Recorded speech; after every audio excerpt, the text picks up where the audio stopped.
guys, welcome back to my YouTube channel Royal K Snap. For today's showcase, we'll be covering the Lockjaw Morbius Discard deck variation.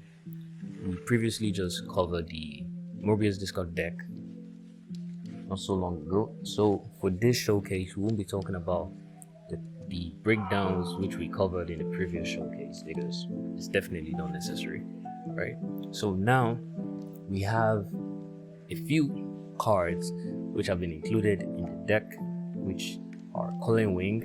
Culling Wing is a very high value card, so always guarantee that you discard Swarm or any other card that you do not want to discard that could be a problem, right? Culling Wing, discard the lowest cost card in your hand. You also have Swordmaster, which is now included in the deck.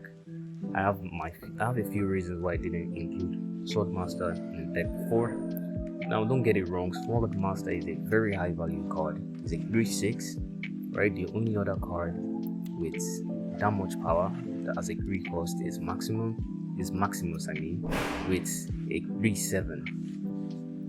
But now here are my negative reasons for not using Swordmaster before.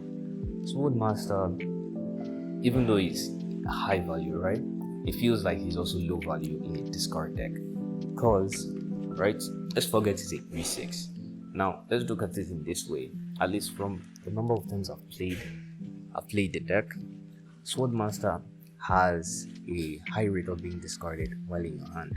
Meaning, if you play a discard card, right, there's a higher chance that Swordmaster will get discarded, which in my opinion felt like a waste. Like, why am I using a 3/6 card when I could be using a 2/1 card? That's why Black Widow was included in the previous deck.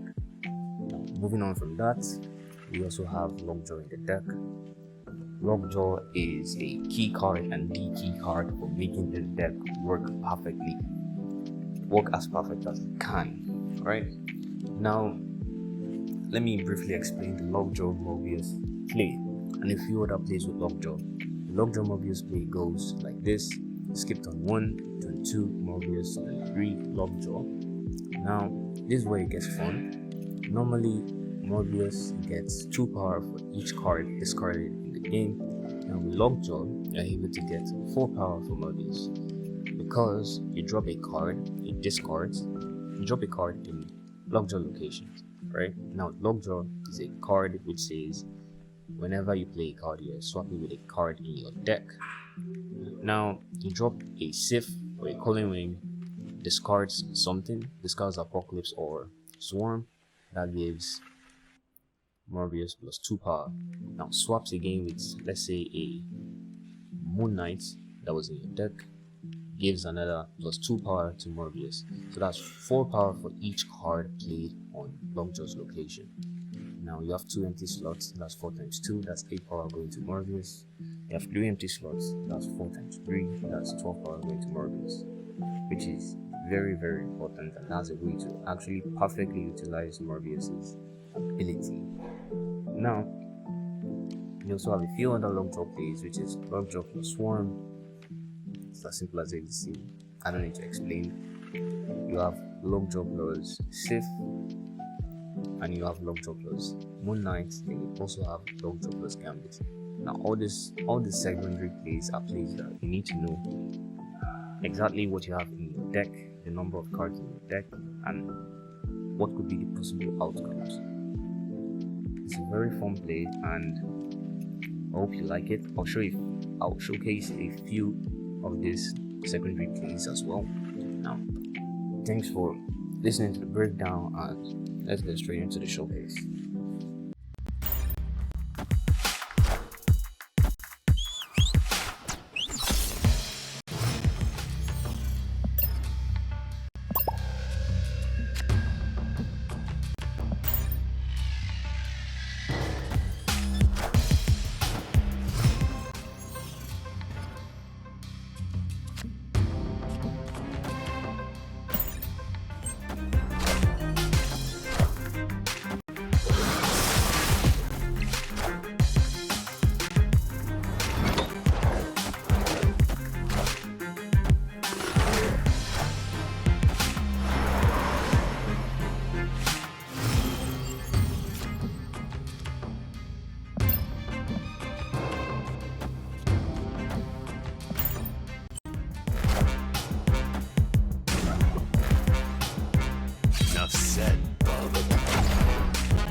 Bye.